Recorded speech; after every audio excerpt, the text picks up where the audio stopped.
bisnis proses modeling sistem, manajemen sistem, dan bisnis proses modeling notation ya. Jadi 2 subtema ini merupakan subtema terakhir kita menjelang kita akan melaksanakan UTS nantinya. Namun sebelumnya kita kemarin punya latihan yang harus kita bahas terlebih dahulu ya. Latihan dari materi kemarin. Jadi saya sudah ambil secara random 2 nama saja karena materi kita banyak hari ini. Jadi 2 nama saja, yaitu Fadila Tri Afriani dan Aini Izati dengan punya kelompok Kemal Muhammad Hiro dan Muhammad Reza Rizky Rahmadi ya. Oke, jadi kemarin latihannya atau pertanyaannya itu terkait dengan bisnis proses manajemennya ya. Jadi pertanyaan pertama itu saudara diminta untuk mencari ya secara rinci beberapa manfaat lain dari BPM bagi strategis perusahaan dan mengapa BPM itu sangat diperlukan. Di sini saya sudah mencontohkan 3 ya sesuai dengan slide kita. Manfaat yang pertama adalah perusahaan menjadi lebih agility ya, lebih fleksibel, lebih dinamis, kemudian terciptanya business integration dan bisa dilihat ya karena memang dia bersifat global visibility ya terhadap proses yang berjalan. Cari yang lain gitu ya selain yang 3 ini sebanyak-banyak mungkin manfaatnya apa yang bisa dirasakan. Kemudian kedua, Six Sigma adalah model tool atau cara perusahaan agar dapat mengembangkan kapasitas proses bisnis. Nah, di sini saudara diminta untuk menjelaskan penerapan Six Sigma tersebut di perusahaan jasa dan manufaktur. Ya, jasa dan manufaktur terserah apa contoh perusahaannya. Kemudian yang ketiga, yang terakhir, Key Performance Indicator atau KPI. Ini merupakan ukuran kuantitatif ya atau kualitatif yang dapat digunakan untuk mengkaji atau meninjau kemajuan sebuah organisasi terhadap tujuan yang sudah direncanakan. Syaratnya adalah SMART ya, specific, measurable, achievable, relevant, dan timely. Jadi diminta untuk menjelaskan bagaimana penerapan syarat KPI ini ya, atau SMART ini pada perusahaan lengkap dengan contohnya. Jadi itu soal ya 3 latihan. Output dari latihan ini adalah dari slide yang sudah saya paparkan tidak semuanya secara detail ada. Nah, makanya hasil dari latihan ini saya berharap saudara memperoleh pengetahuan ya dan pemahaman bahwa Six Sigma itu ini dia contohnya ya. Kemudian KPI itu berdasarkan syarat yang SMART tadi itu ya bisa diukur, kemudian achievable, relevan, dan timely itu bisa juga implementasinya kemana ini di perusahaan. Jadi lebih tahu gitu ya bagaimana contohnya lebih spesifik. Maka dengan latihan ini bisa saudara mencari, kemudian mencatat, setidaknya paham gitu ya dan tahu hasil pencarian saudara itu seperti ini gitu. Contoh-contoh yang ada. Oke, kita lihat punyanya Fadila dulu ya, Fadila Tri Afriani dan Aini Zati. Silakan dibacakan perwakilan dari Fadila atau Aini. Baik, terima kasih Pak. Untuk soal yang pertama itu pertanyaannya jelaskan secara rinci beberapa manfaat lain dari BPM yang berguna bagi strategis perusahaan dan mengapa BPM sangat diperlukan. Yang pertama itu manfaat lain bagi perusahaan yang menerapkan BPM. Untuk manfaat pertama yaitu meningkatkan kelincahan bisnis, di mana dengan adanya BPM ini, proses akan memiliki kemampuan yang unik untuk tetap di-track dan implementasi perubahan atau mendefinisikan kembali tugas-tugas pengguna prosesnya. Kontrol yang lebih besar dan kelincahan memungkinkan organisasi untuk mengubah alur kerja, menggunakan kembali atau menyesuaikan sistem yang dibutuhkan oleh organisasi. Untuk manfaat yang kedua, biaya berkurang dan pendapatan akan menjadi lebih tinggi. Dengan mengimplementasikan rangkaian BPM yang benar dalam sebuah organisasi, dalam memangkas biaya yang berkaitan dengan proses bisnis, proses lebih ditingkatkan dan memungkinkan produktivitas tenaga kerja.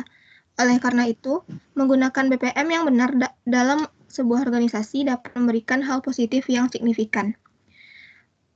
Manfaat yang ketiga yaitu tingkat efisiensi yang lebih tinggi. Dengan penyebaran BPM sangat meningkatkan efisiensi proses bisnis. Potensi ini melibatkan integrasi si proses organisasi dari awal sampai akhir. Para pemilik proses otomatis diberitahu setiap kali mereka membagikan tanggung jawab kepada anggota atau individu. Hal ini akan memantau keterlambatan dengan mahir atau mengalokasi kembali tugas anggota. Oleh karena itu, BPM akan membantu mengeliminasi dan juga mengurangi lead time dalam hal implementasi dan meningkatkan proses bisnis. Selanjutnya, manfaat yang terakhir yaitu kesesuaian, keamanan, dan keselamatan. Praktek dari BPM ini dipercaya dapat membantu seluruh organisasi tentang tugas-tugas mereka. Hal ini dapat berupa laporan keuangan, hukum ketatanegaraan yang sesuai, dan berbagai aturan pemerintah yang harus diikuti oleh organisasi. Selain itu, BPM juga memiliki kemampuan untuk mempromosikan tindakan keamanan dan keselamatan.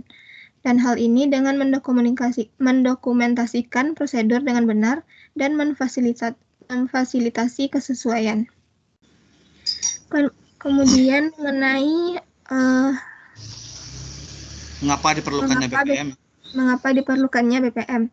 BPM diperlukan karena berfokus pada menemukan, mengoptimalkan, memodalkan, memantau, dan menganalisis aktivitas bisnis dan mengelola proses yang terjadi sebelumnya, di mana agenda utama dari BPM ini adalah mengelola setiap proses yang terjadi pada perusahaan untuk mencapai tujuan yang berwujud dan tidak berwujud.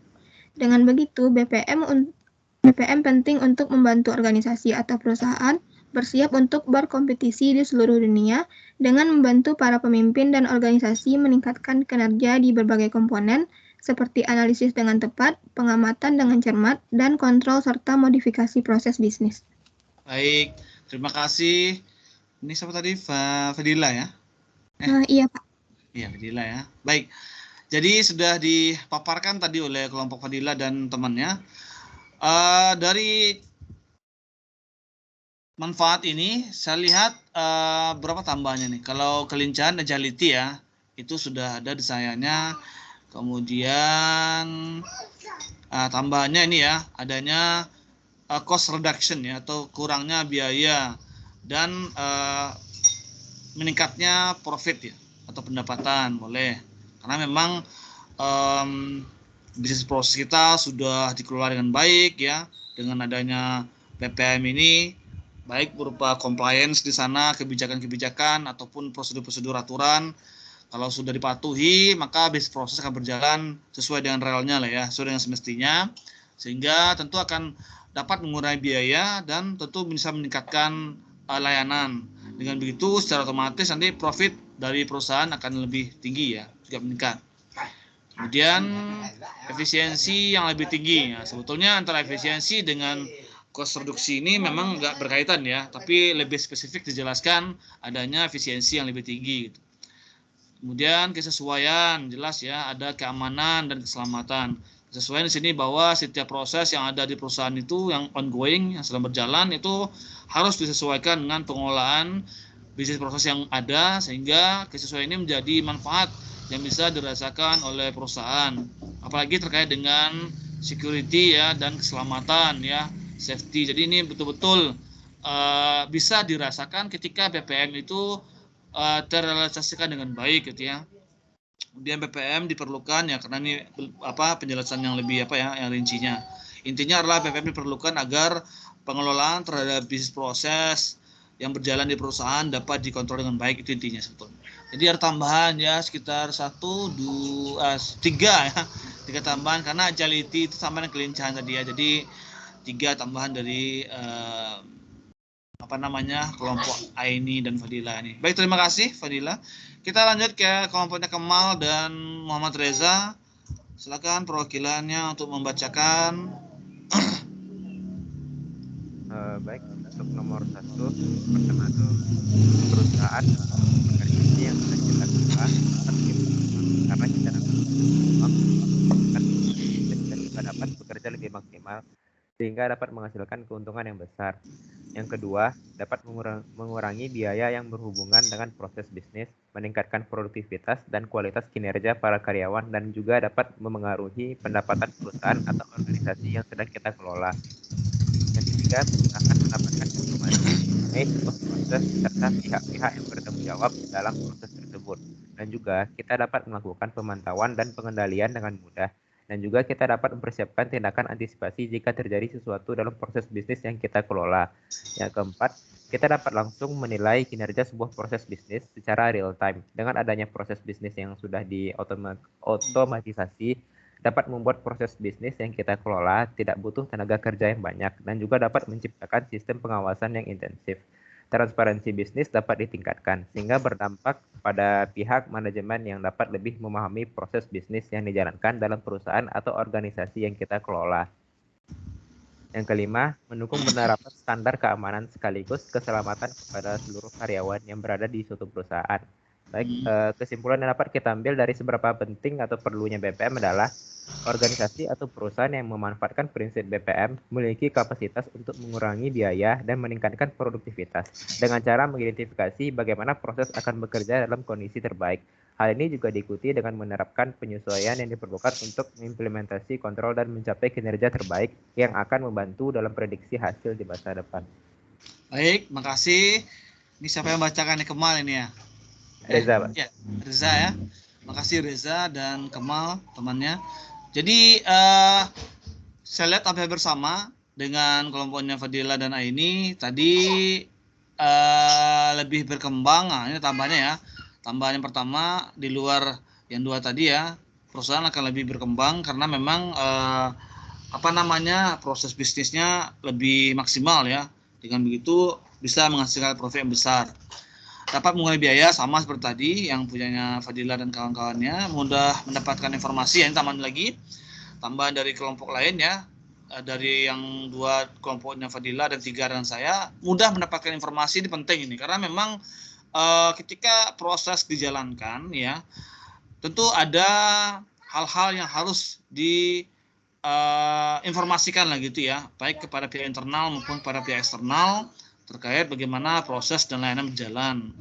Nah, ini tentunya dengan adanya BPM, kontrol ini lebih baik ya, sehingga bisa dipantau dan dikendalikan dengan mudah ya. Kira-kira seperti apa hal yang bisa kita informasikan ke yang lain gitu ya, ke pihak internal ataupun eksternal dalam mengelola sebuah proses bisnis itu. Oke, tambahan baru. Kemudian meningkatkan kinerja secara real time. Nah, ini juga tambahan karena memang dia sudah diotomatisasi sebagian besar proses bisnis yang ada, sehingga ya secara real time itu bisa dilihat bagaimana kinerja atau proses berlangsung gitu. Oke, bagus sekali. Kemudian sama ya, keamanan dan keselamatan sama. Oke, jadi intinya seperti itu ya, bahwa dari tiga yang saya paparkan itu dua kelompok menambahkan, kemudian ada tiga lagi ditambahkan. Nah, dengan begitu kan informasi kita, bahan kajian kita terkait dengan bagaimana manfaat dari BPM ini lebih terbuka dengan lebar, lebih banyak gitu ya, yang kita dapatkan poin-poinnya daripada yang saya terangkan. Itu tujuannya. Jadi self-testnya memang saudara diinstruksikan, diinformasikan untuk mencari berbagai informasi terkait dengan ini, sehingga informasinya lebih banyak didapatkan. Oke, soal yang kedua, kita lihat lagi kelompoknya Fadila atau Aini. Kelompoknya ini silakan dibacakan. Siapa yang membacakan pertanyaan kedua?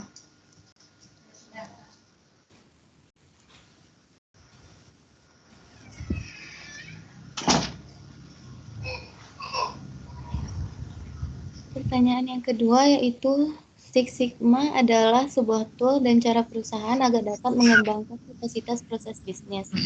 Jelaskan kapasitas dan manufaktur.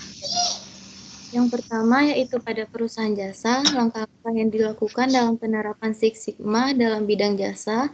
Yang pertama, spesifikasi nilai dari jasa atau service value yang diharapkan pelanggan. Yang kedua, melakukan service value mapping sepanjang moment of truth. Yang ketiga, menghilangkan pemborosan yang tidak bernilai tambah. Yang keempat, mengorganisasikan agar material, informasi, dan aktivitas-aktivitas dapat berjalan lancar, efektif, dan efisien. Contohnya yaitu pada Rumah Sakit Jiwa DR Regimen Widyodiningrat. Yang pertama, pada tahap define dilakukan pendefinisian atribut-atribut kepuasan konsumen terhadap pelayanan yang dirasakan oleh pasien rawat jalan. Dilanjutkan dengan melakukan uji validitas dan uji reliabilitas terhadap atribut-atribut dalam kuesioner. Yang yaitu tahap measure dilakukan pengambilan sampel yang digunakan untuk mengukur kapabilitas proses. Pengukuran dilakukan untuk mengetahui proses pelayanan sudah mencapai sigma berapa. Tahap-tahap pengukuran ini yang pertama melakukan analisis gap, yang kedua mengidentifikasi 3 atribut dengan nilai gap negatif tertinggi, yang ketiga menentukan critical possibility, yang keempat mengukur kapabilitas proses pelayanan. Tahap yang ketiga yaitu analyze. Pada tahap ini dilakukan identifikasi sumber-sumber dan akar penyebab permasalahan yang terjadi pada pelayanan pasien rawat jalan dengan menggunakan FMEA atau Failure Mode and Effect Analysis. Tahap yang keempat yaitu improve. Pada tahap ini diberikan usulan-usulan perbaikan yang bisa dilakukan untuk meningkatkan kapabilitas pelayanan di rumah sakit. Tahap yang terakhir yaitu kontrol, dilakukan kontrol agar peningkatan pelayanan berjalan lancar. Selanjutnya yaitu pada perusahaan manufaktur. Langkah-langkahnya yaitu yang pertama, identifikasi nilai produk manufaktur yang akan ditawarkan berdasarkan perspektif pelanggan. Yang kedua, transformasikan nilai-nilai persyaratan yang telah disepakati bersama. Yang ketiga, melakukan pemetaan produk. Yang keempat, menentukan key performance. Yang kelima, desain value stream process map untuk masa mendatang. Contohnya yaitu pada Good Day Cappuccino di PT Santos Jaya Abadi. Pada tahap define, PT Santos Jaya Abadi menetapkan karakteristik kualitas yang ditemukan pada proses dan subproses produksi. Karakteristik kualitas produk dibagi menjadi 2, yaitu subproses mixing dan packing. Lalu pada tahap yaitu tahap measure, dilakukan penetapan atau pemilihan karakteristik critical to quality yang berhubungan langsung dengan kebutuhan pelanggan. Melakukan pengembangan rencana pengumpulan data melalui pengukuran yang dilakukan pada tingkat proses untuk ditetapkan sebagai baseline atau dasar kinerja pada awal proyek Six Sigma. Selanjutnya yaitu pada tahap analyze, dilakukan pencarian dan penetapan akar sebab masalah. Pada tahap keempat yaitu improve, akan dibuat rencana tindakan perbaikan dan peningkatan untuk menghilangkan akar-akar penyebab dan mencegah penyebab-penyebab dapat terjadi kembali pada proses yang akan dilakukan. Yang terakhir, pada tahap kontrol, dibuat suatu mekanisme sistem kontrol untuk mengontrol standar spesifikasi, mengontrol instruksi kinerja, dan proses mixing dan packing akan dapat dikendalikan agar cacat yang terjadi tidak diulang. Perbedaan Six Sigma perusahaan jasa dan manufaktur yaitu pada perusahaan jasa yang diukur adalah people process atau pelayanan pada konsumen. Pada perusahaan manufaktur yang diukur adalah jumlah produk yang cacat. Baik, terima kasih ya ini. Jadi bagus ya, artinya di awal kelompok ini menjelaskan bagaimana langkah-langkah kita dalam mengukur itu ya. Kemudian baru dijelaskan dan dirincikan contohnya ya pada perusahaan jasa dan pada perusahaan manufaktur. Kemudian dijelaskan pula perbedaannya. Benar perbedaannya terletak pada jenis ininya ya, hal yang diproduksi. Kalau jasa yang diproduksi itu adalah layanan gitu ya. Kalau manufaktur jelas produknya. Jadi ini berbeda cara pengelolaannya, berbeda cara penerapan Six Sigma-nya karena berbeda produk ya. Kalau manufaktur jelas dia produknya apa, kemudian bagaimana penerapan itu di sana. Tapi kalau dia perusahaan jasa ya itu agak lebih bersifat quality ya. Kalau manufacturing lebih bersifat quantity dia. Gitu ya. Terima kasih ya ini. Kita coba lihat perbandingannya dengan kelompoknya Kemal dan Reza. Wah, ini tulisannya hanya yang membuat yang bisa membacain. Silakan. Siapa yang mau membacakan? Ya, Kemal, Pak. Oke, silakan Kemal. Ya. Six Sigma adalah proses pemeliharaan yang berfokus pada pengurangan variasi proses produksi bisnis untuk mencapai kontrol yang lebih ketat terhadap sistem operasinya, meningkatkan efektivitas biaya dan mendorong terobosan aktivitas. Metodologi ini digunakan untuk memperbaiki proses bisnis yang ada secara terus-menerus dengan mengkaji ulang dan menilainya kembali.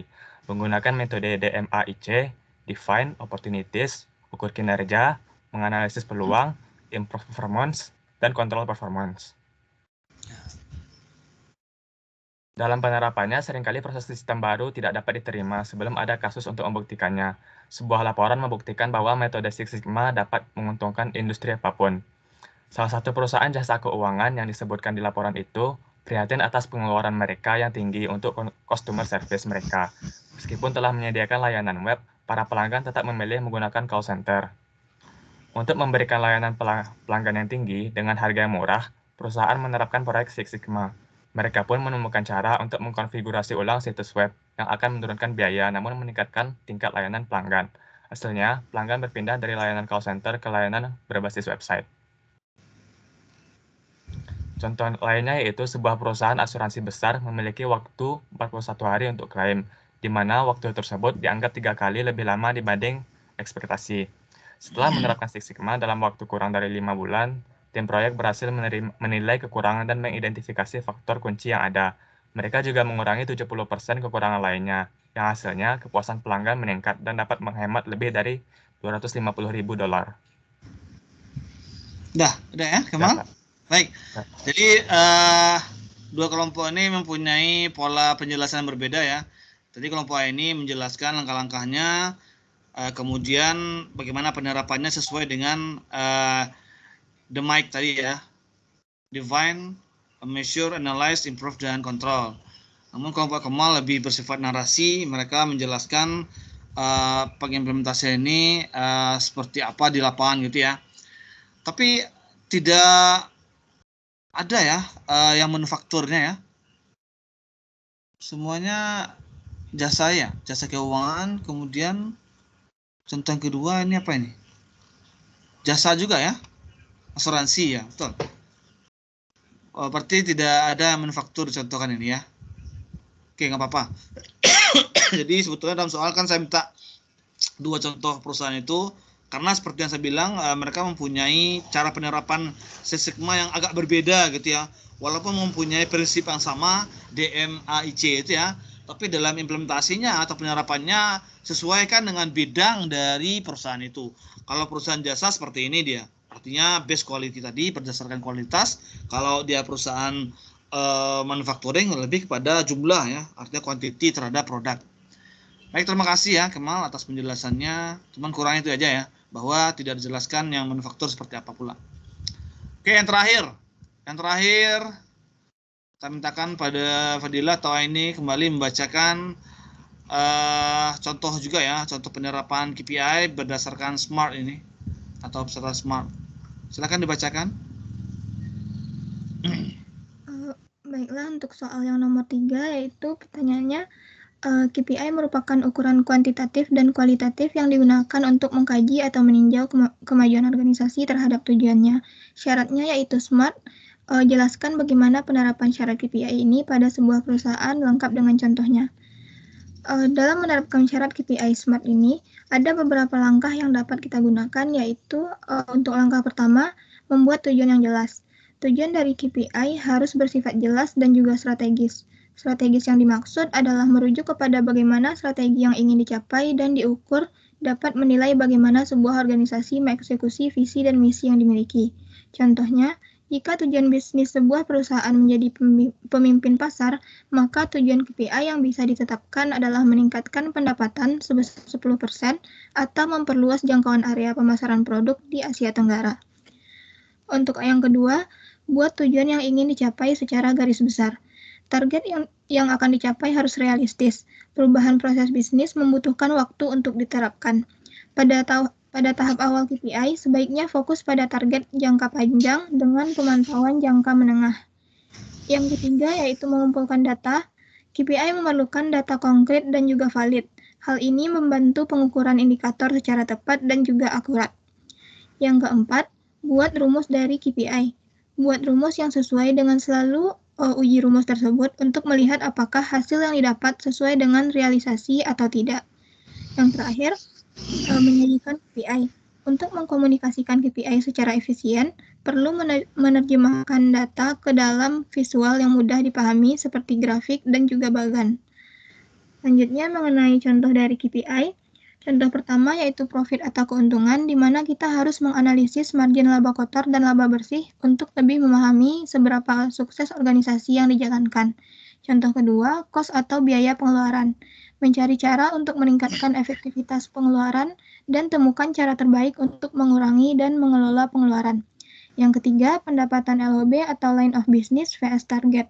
Yang keempat, harga pokok penjualan, yaitu dengan menghitung semua biaya produksi untuk produk yang dijual perusahaan. Kita bisa mendapatkan masukan yang lebih baik tentang bagaimana seharusnya menetapkan harga produk. Yang kelima, yaitu pengeluaran tahunan rata-rata untuk melayani satu pelanggan. Dan contoh yang terakhir yaitu mengenai kepuasan atau retensi dari pelanggan. Baik, terima kasih ya Fadila. Ini juga di luar ekspektasi saya. Sebetulnya dalam soal nomor 3 ini yang saya maksud itu contohnya ya penyerapan SMART ini. Misalnya suatu perusahaan menetapkan KPI SMART untuk mengukur gitu ya bagaimana kinerjanya. Jadi spesifik misalnya, berarti seperti apa yang spesifik yang dimaksud oleh perusahaan itu dan bagaimana contohnya gitu. Tapi nggak apa-apa, ini lebih lebih bersifat naratif aja ya. Artinya memang penjelasannya diarahkan kepada hal yang lebih global sifatnya. Kemudian contoh KPI-nya pun juga cukup detail tapi tidak mengarah kepada SMART tadi ya, spesifik, measurable dan seterusnya itu. Jadi gitu ya Fadila dan Aini. Jadi saya berharap sebetulnya dalam hasil atau output dari nomor 3 ini yang SMART itu seperti apa gitu ya penerapannya di perusahaan itu sebetulnya. Oke, nggak apa-apa, kita lihat punyanya Kemal dan Reza lagi ya. Kan dibacakan Kemal atau Reza. Dalam penerapan KPI SMART terdapat beberapa langkah. Langkah yang pertama yaitu mempunyai tujuan yang jelas. Tujuan dari KPI harus bersifat jelas dan strategis. Strategis yang dimaksud merujuk kepada bagaimana strategi yang ingin dicapai dan diukur dapat Sama menilai ya? bagaimana. Ya, Oh Pak. sama ya? Oh, kalau sama nggak usah. Boleh nggak tahu sama nih? Tidak, Pak. Iya. Berarti sama sumbernya nih. Karena memang sumbernya banyak sekali di internet ini ya masalah KPI ini. Nah itu yang saya maksudkan. Misalnya kita ambil contoh, terserah ya, saya tidak menjelaskan contohnya itu apakah perusahaan jasa atau perusahaan manufaktur. Terserah contohnya.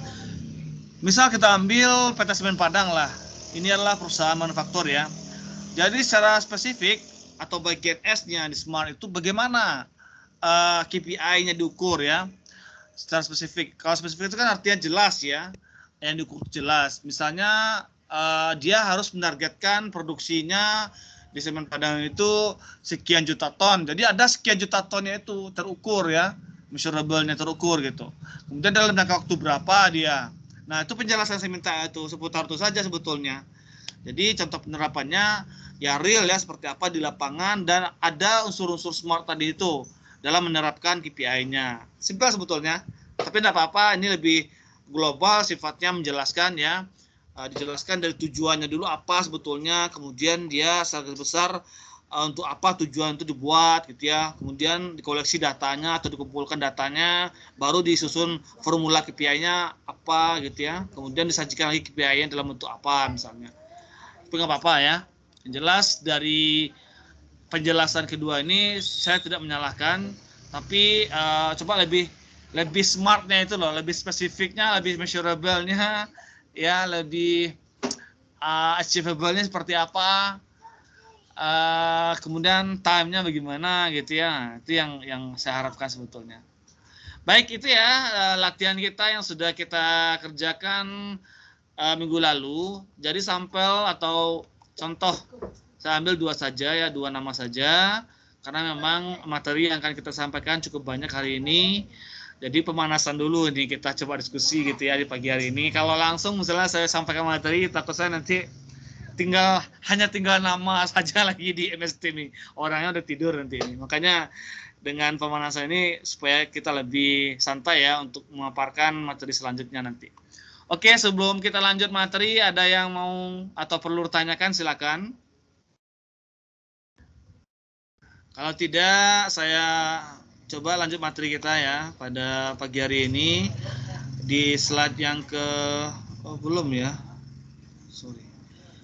Di slide yang ketiga, kalau belum ada di MS Team-nya nanti saya kirimkan setelah ini. Jadi yang ketiga ini kita bicara masalah sistemnya lagi ya.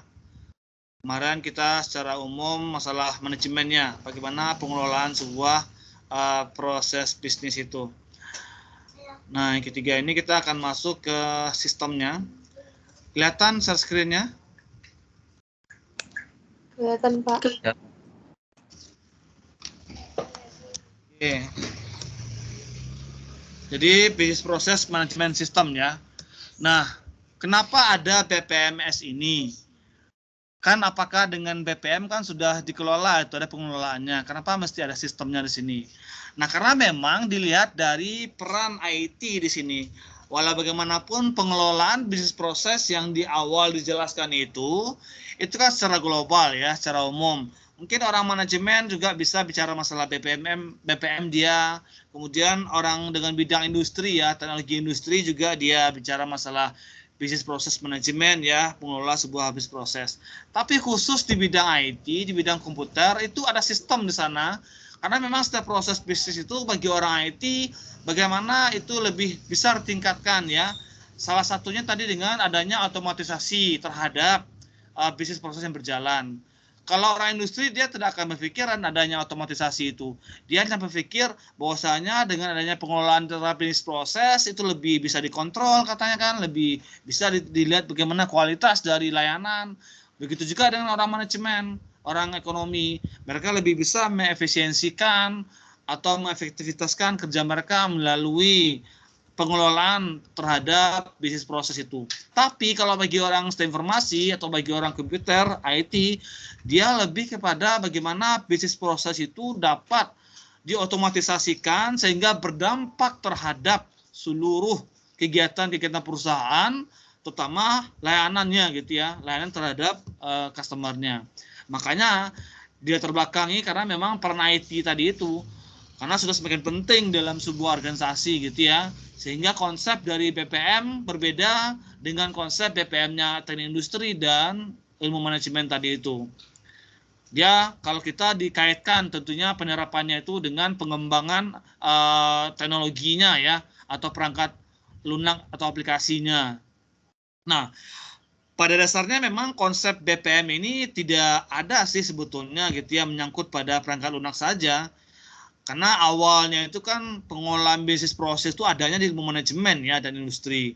IT ini di belakangnya baru ada gitu.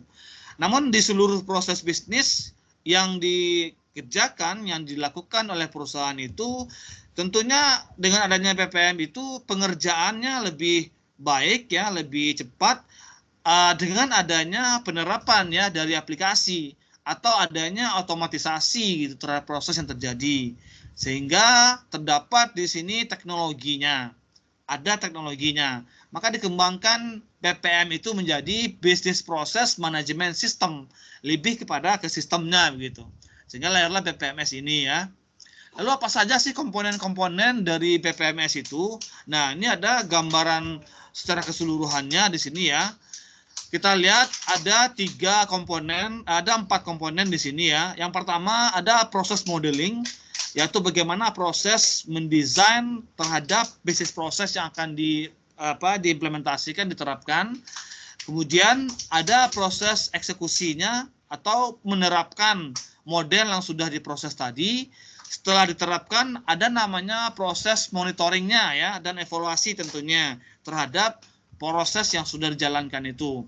Nah, itu semua nanti akan bermuara kepada business activity monitoringnya. Nah, inilah yang akan ditampilkan nanti di dashboard para manajemen itu ya secara real time. Bagaimana layanan atau model yang sudah dibuat tadi, dieksekusi tadi, di monitoring tadi, dilihat gitu ya performance-nya oleh pihak manajemen dalam bentuk real time dashboard nantinya.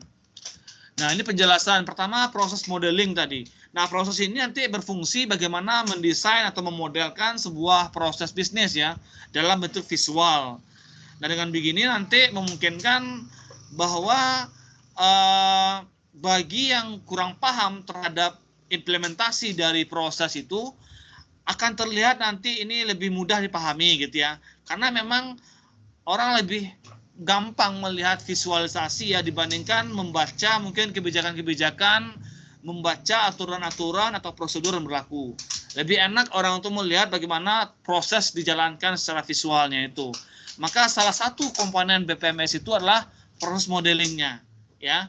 Orang-orang yang atau pihak-pihak yang tidak mengerti dalam pengimplementasiannya akan lebih paham nantinya dengan adanya model ini bagaimana menjalankan sebuah sistem dia. Kemudian yang kedua tadi ada proses execution ya. Jadi proses execution ini nanti dia akan menyediakan sebuah engine-nya gitu ya. Dalam bagaimana mengimport model yang ada tadi yang sudah didesain tadi, kemudian dijalankan dalam sebuah sistem atau aplikasi dia. Nah, selain itu nanti ada penanggung jawabnya lah gitu ya. Siapa yang menjalankan proses tadi itu. Nah, ini contohnya misalnya tanggung jawab dari proses eksekusi. Misalnya menghubungkan beberapa task ya atau pekerjaan dan kemudian dia mengeksekusinya di dalam keterurutan yang benar. Jadi ada kegiatan yang dijalankan secara sekuensial atau berurutan. Tidak boleh A langsung ke D, tapi A harus ke B dulu, harus ke C dulu. Jadi dia bisa menghubungkan beberapa task yang ada atau kegiatan atau tugas yang ada itu dalam keterurutan yang benar ya. Kemudian dia memberikan atau mengalamatkan nanti task itu kepada pengguna yang sudah diberikan haknya ya, aksesnya ke sana. Terakhir nanti baru dipantau bagaimana status dari proses itu. Nah, ini kegiatan atau contoh dari proses eksekusi yang dijalankan. Jadi setelah dimodelkan atau didesain, maka diterapkan lagi dalam bentuk sebuah sistemnya atau aplikasi. Kemudian yang ketiga, contoh yang berikutnya adalah mengakses sistem IT lokal atau remote nanti kemudian memperbaharui berbagai informasi yang dibuat oleh proses yang dieksekusi itu. Kemudian nanti baru dieksekusi transaksi ya, yang nantinya didefinisikan secara prosesnya itu. Nah, kemudian terakhir diawasi lah proses eksekusi tadi itu ya, sehingga nantinya bisa memberikan semacam aturan ya, aturan bisnis, rule nantinya. Dengan adanya itu, setiap adanya permasalahan-permasalahan, adanya kendala-kendala itu akan lebih mudah dilaporkan ya dan didiskusikan dengan pihak terkait nantinya. Nah, dikarenakan proses bisnis dalam menjalankan berjalan dalam waktu yang lama, terkadang mesin prosesnya ya atau proses engine-nya itu dibutuhkan ya untuk mendukung nanti beberapa versinya dalam menjalankan proses tadi itu. Kemudian bagian yang ketiga adalah proses monitoringnya. Nah, di sini business process management system juga memiliki fungsinya sebagai pengawas ya atau mengawasi jalannya proses bisnis itu. Beberapa kemampuannya adalah yang pertama dia bisa melihat reporting ya dari seluruh eksekusi proses yang sudah dijalankan. Kemudian juga bisa melihat bagaimana laporan secara keseluruhan yang komplit dari proses yang ada. Juga bisa melihat bagaimana status dari masing-masing proses itu, apakah sudah finish ya atau belum. Kemudian menghentikan juga bisa ya sementara dari proses yang berjalan, kemudian menyambungnya lagi. Juga bisa mengatur mana proses yang lebih diprioritaskan di sana, mana yang tidak. Yang keempat, Business Activity Monitoring atau BIM tadi. Nah, ini berfungsi bagaimana seorang manajemen tadi ya atau seorang pimpinan perusahaan tadi itu bisa dia menganalisis semua kejadian-kejadian dan informasi yang ada pada proses bisnis itu. Kemudian nanti disediakan semacam feedback ya secara real time juga dari dashboard tadi itu untuk memperbaiki proses-proses yang berjalan tadi itu. Dari awal saya sudah informasikan bahwa tidak ada proses atau sistem yang sempurna ya yang ada di perusahaan itu yang baik, tapi yang lebih baik ada ya untuk terus diperbaiki. Maka butuh yang namanya business activity monitoring agar ada feedback terhadap proses yang berjalan sehingga bisa diperbaiki secara berkesinambungan atau terus-menerus nantinya. Nah, ini contoh BPMS misalnya ada beberapa ya, dari pembahasan itu ada 3, saya contohkan di sini ya. Business Process Management System, ada namanya Intelio BPMS, JBoss GPM, dan OpenSB. Nah, kalau Intelio BPMS ini, dia ada versi Community Edition-nya ya, atau CE-nya. Ini adalah BPMS yang dikembangkan oleh Intelio Corporation pada Desember tahun 2006. Jadi mungkin banyak sekali sampai sekarang update-nya ini ya. Ini dirilis sebagai bentuk produk ya yang open source, sehingga setiap pengembang itu bebas, dia bisa menggunakan ataupun mengembangkannya sesuai dengan kebutuhan dan perkembangan yang ada juga gitu ya. Nah, Intelio BPMS CE ini ada 2 aplikasi utamanya. Yang pertama adalah Intelio BPMS Designer-nya atau editor kita memodelkannya. Kemudian ada Intelio BPMS Server-nya. Tapi di antara yang 3 ini kita sama sekali tidak menggunakan yang 3 ini. Kita menggunakan yang namanya Bizagi Modeler nanti ya sebagai BPMS designer-nya. Karena memang itu lebih simpel ya dan tidak berbayar. Walaupun di BPMS Intelio ini juga tidak berbayar ya, tidak berbayar. Tapi dari berbagai jurnal yang saya lihat secara internasional banyak orang menggunakan Bizagi ini lagi ya, Bizagi Modeler untuk mendesain notasi BPMN-nya itu.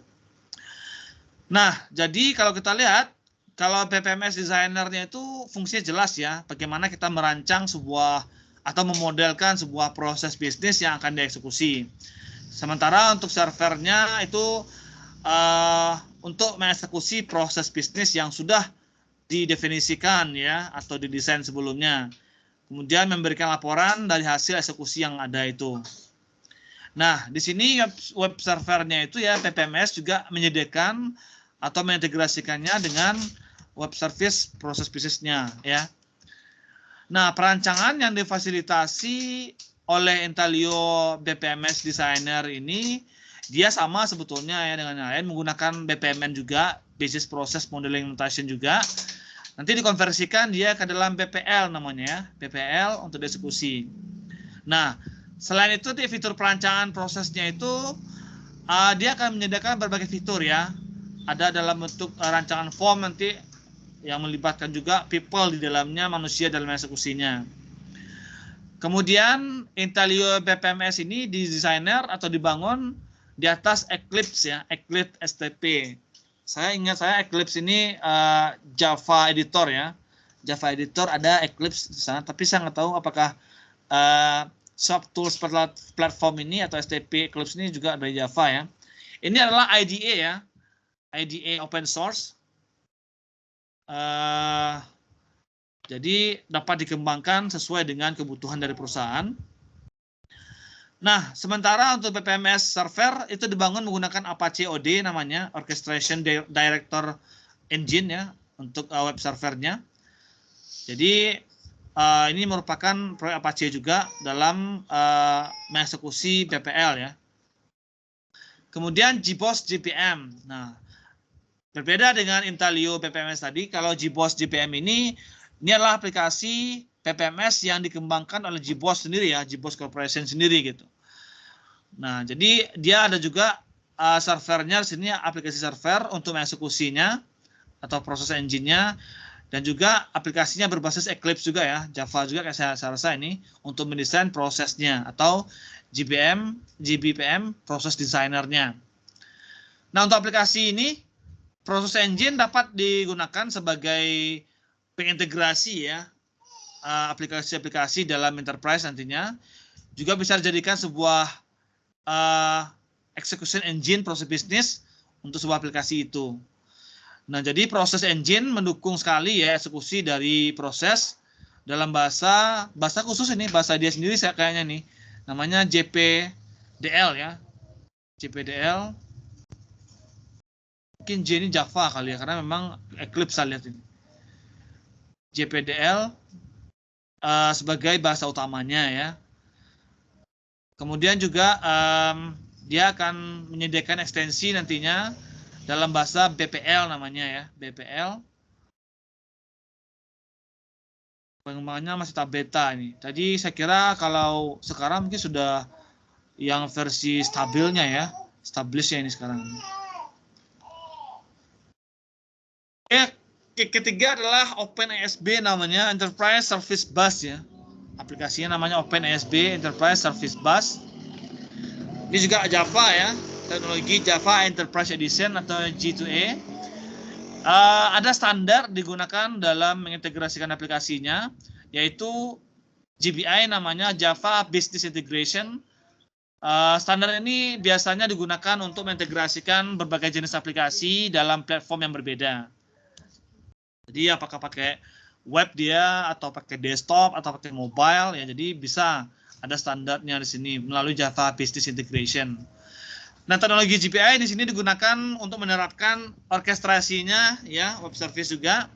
Ada 5 sebetulnya komponen utama dari lapisan JPI ini. Yang pertama adalah proses modelernya. Jadi bagaimana menggambarkan, memodelkan proses tadi. Komponen ini akan menerima nanti masukan berupa proses bisnis yang dituliskan dalam sebuah notasi atau BPMN juga. Kemudian dia mengubahnya ke dalam bahasa BPL menjadi keluarannya ya. Digunakan juga proses engine ya, mesin memprosesnya nanti di sini. Yang kedua adalah proses monitoring. Ini berfungsi dalam memantau setiap task atau pekerjaan yang dilakukan oleh engine prosesnya. Nah, artinya nanti kalau seandainya pada komponen ini ada nanti proses bisnis yang bekerja atau gagal ya, atau mungkin waktu eksekusi prosesnya bermasalah dan fitur-fitur lainnya, ini bisa disesuaikan nanti dengan kebutuhan dari sistem yang ada. Nah, dia akan menggunakan Java Management Extension nanti ya untuk pengimplementasiannya, untuk monitoringnya, JMX nanti namanya. Yang ketiga ada namanya proses engine atau mesin prosesnya. Ini difungsikan untuk melakukan eksekusi ya dari proses bisnis sesuai dengan output dari modeler atau output yang sudah didesain oleh prosesnya. Kemudian GPI Normalized Message Router ini adalah jalur ya untuk mengalirkan nanti pesan atau message dari komponen maupun service ke lainnya gitu. Kemudian yang terakhir HTTP-nya, Hypertext Transfer Protocol atau SOAP Binding Component. Nah, ini mungkin dari sisi jaringannya ya.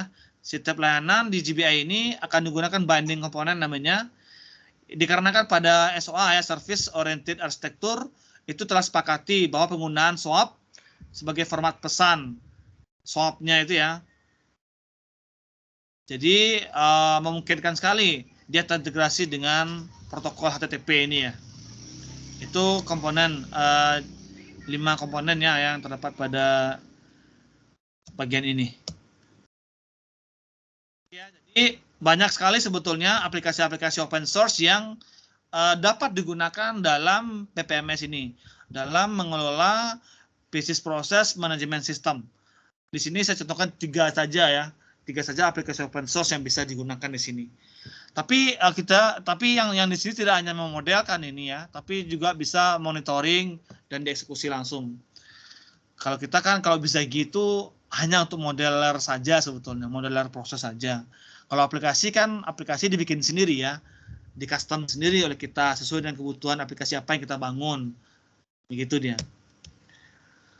Kemudian kita masuk lagi notasinya. Jadi PPM-nya sudah secara manajemen, pengelolaannya, secara sistemnya ini dia aplikasi-aplikasi yang bisa digunakan. Kemudian notasinya lagi ya, Business Process Modeling Notation-nya lagi. Sedikit saja ini. Nah, PPMN ini adalah sebuah notasi grafis ya. Dia menggambarkan bagaimana logik dari langkah-langkah dalam menjalankan sebuah business process. Ini adalah standar ya, standar dalam memodelkannya. Dan proses-proses web service yang ada di dalam business process nanti. Ini juga merupakan standar yang sudah diterima secara internasional ya, PPMN ini. Makanya banyak saya lihat dan saya informasikan tadi bahwa jurnal-jurnal kalau ada membahas mengenai perancangan sistem informasi, maka sebelum dirancang tentu dianalisis dulu bagaimana proses bisnis yang berjalan. Nah, mereka mendesain proses bisnis dan menganalisis proses bisnis yang berjalan itu menggunakan standar ini, notasinya BPMN ini gitu ya. Sudah lama ini, 2004 ya, diusulkan oleh BPMI namanya, Business Process Management Initiative-nya. Untuk lebih lengkapnya mengenai informasi ini bisa dilihat di bpmi.org ya URL-nya. Kemudian juga dia ada diagramnya juga BPMI ini namanya Business Process Diagram atau BPD. Jadi dia bertujuan diagram ini agar proses bisnis dapat dengan mudah dimengerti dan memodelkan proses-proses yang sulit gitu. Kalau kita lihat mungkin zaman dahulu sebelum ditemukannya BPM atau BPMS ini mungkin orang memodelkan sebuah jalannya sistem dengan flowchart saja ya. Flowchart artinya editornya dibantu oleh Microsoft Visio ya. Tapi dia tidak bisa menggambarkan bagaimana atau memodelkan bagaimana proses bisnis yang ada tingkat kesulitannya lebih tinggi gitu. Misalnya ada proses yang menunggu atau ada proses yang secara bersamaan dikerjakan atau ada proses yang bergantung pada proses lain, itu nggak bisa, itu sulit itu kan.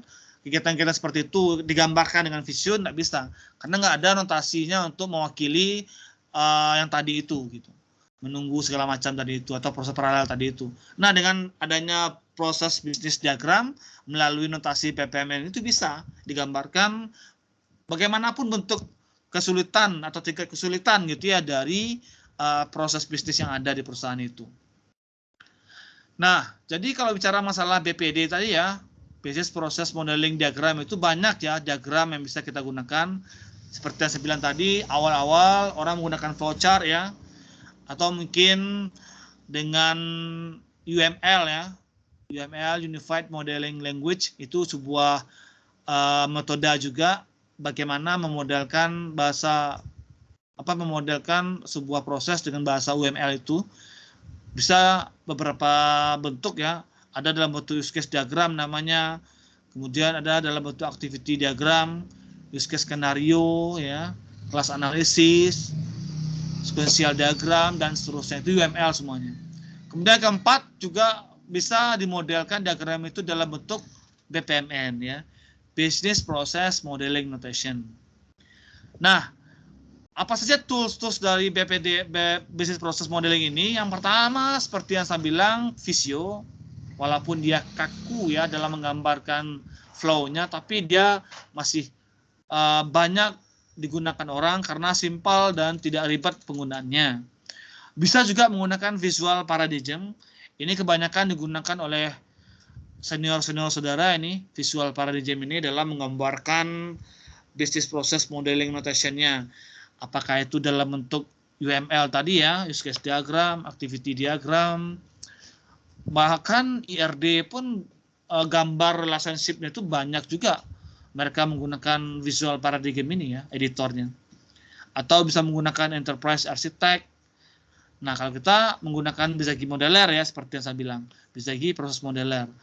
Tapi Bizagi Proses Modeler ini editornya tidak sekomplit Visual Paradigm.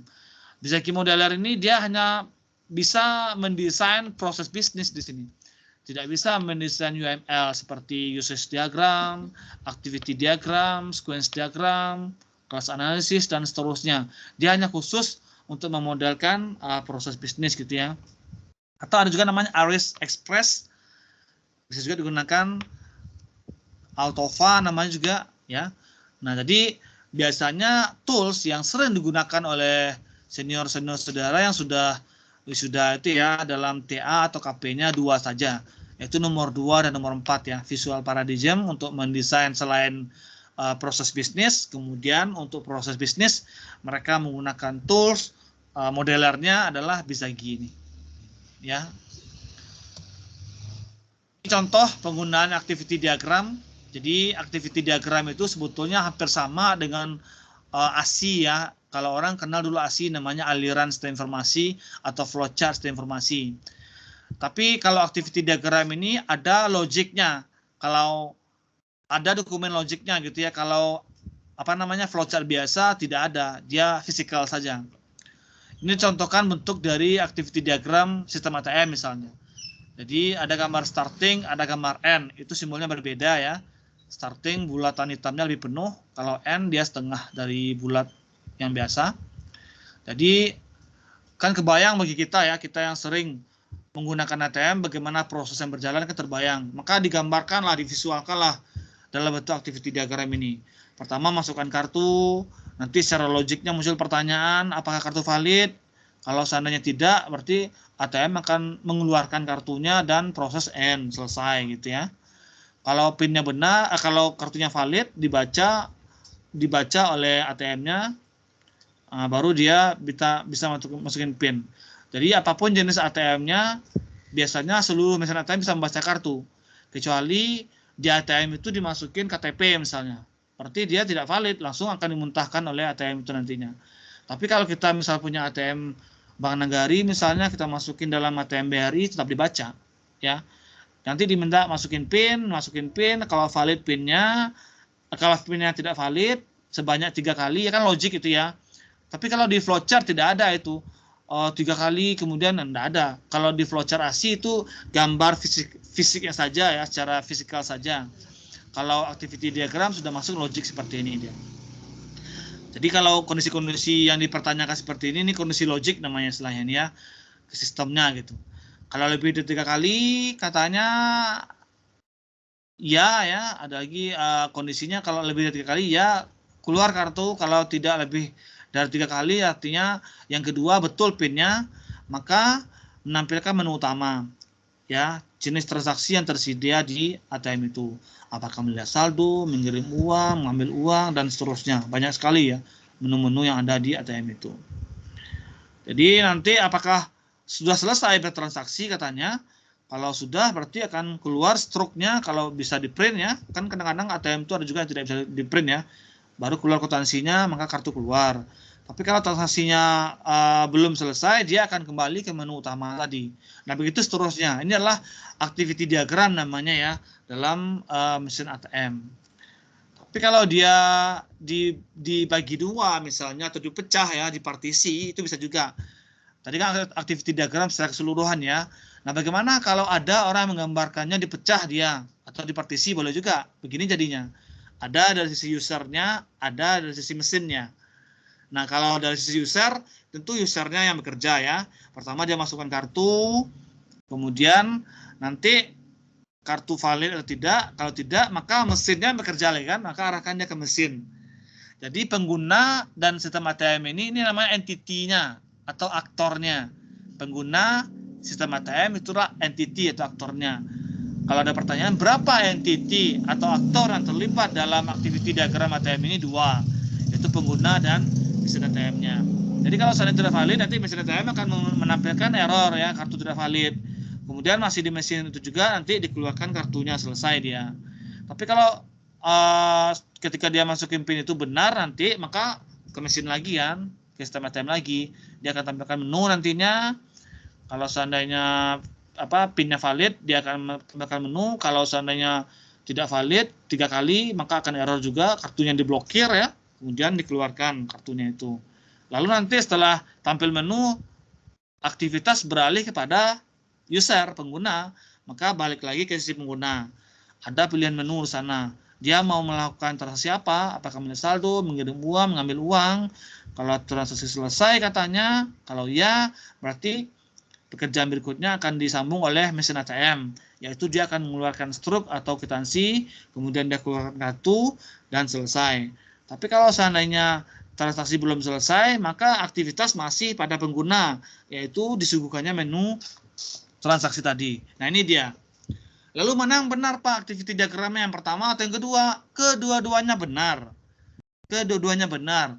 Tergantung saudara lebih nyamannya menggunakan yang mana. Apakah secara global seperti tadi, menggabungkan 2 usernya atau 2 entitasnya sekaligus, atau memisahkannya biar lebih gampang membacanya, itu terserah. Nggak ada yang salah gitu ya. Nah itu bentuk activity diagram. Namun kita lihat ya, activity diagram itu sekarang sudah tidak banyak orang menggunakannya, karena memang dirasakan bentuk visual yang sangat jadul ya, tidak tidak sesuai perkembangan lah gitu. Makanya activity diagram ini banyak digunakan orang sekarang, banyak diganti orang sekarang dengan BPMN saja ya, business process modeling notation saja sekarang itu, tidak dalam bentuk activity diagram. Kemudian use case diagram tadi kan, jadi kalau bicara masalah use case diagram ya, ada namanya business use case diagram, terdiri atas dua ya. Pertama business actor namanya, yang kedua business case-nya.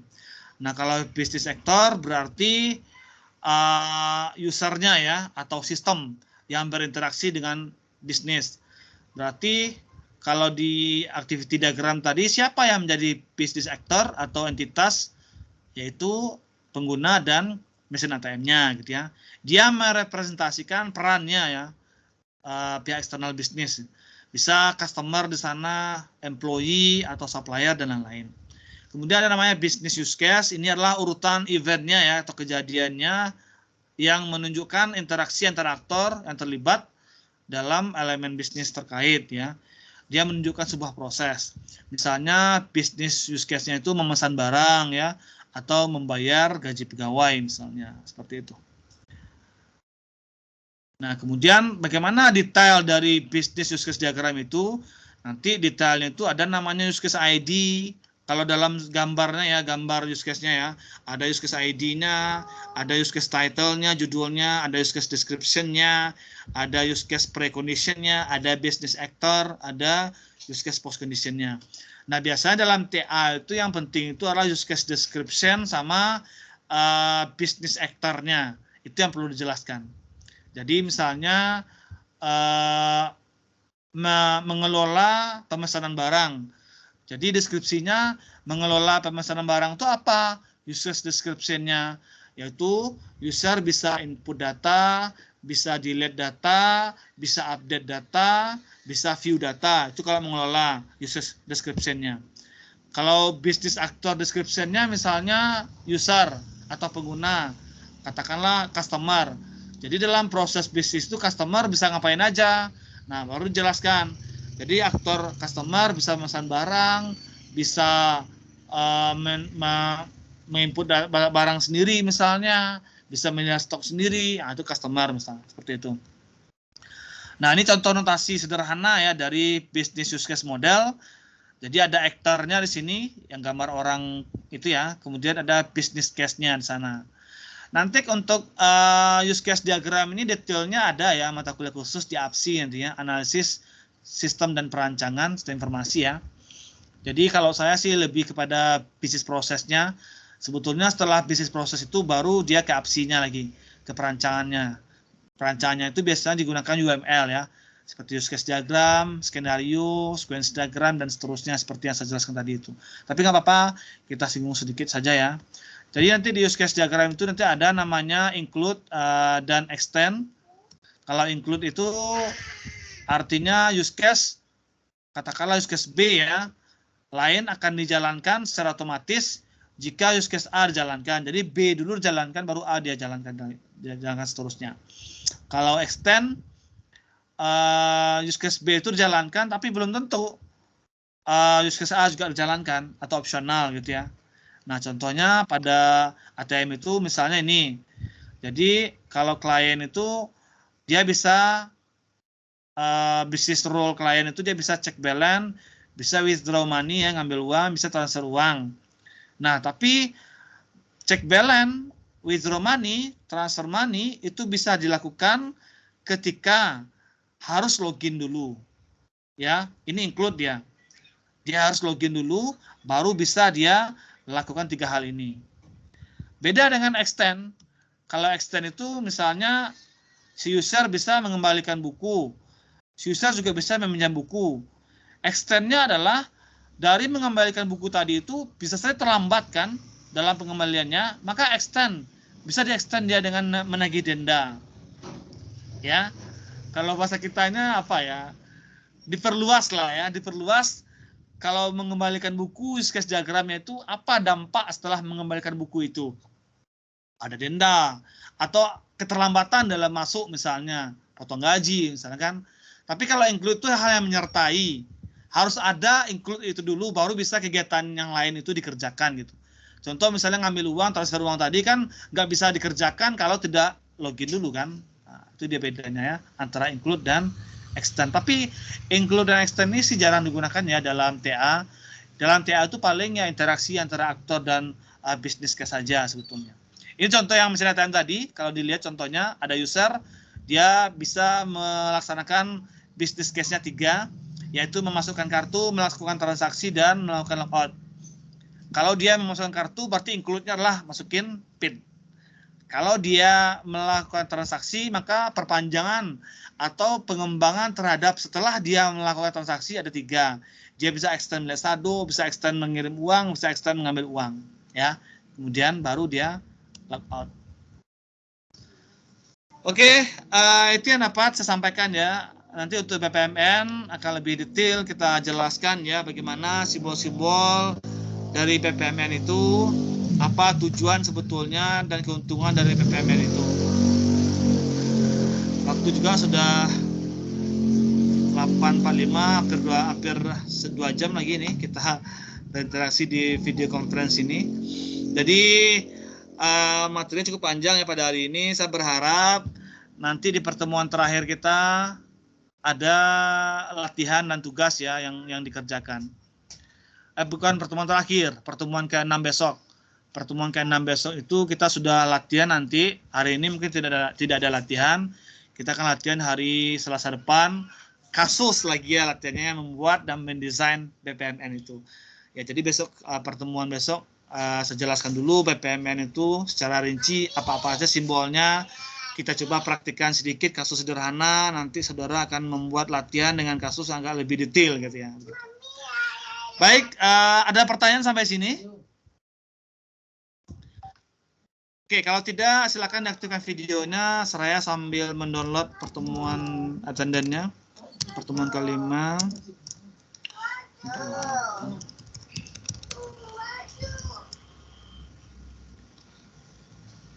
Silakan diaktifkan videonya sebentar.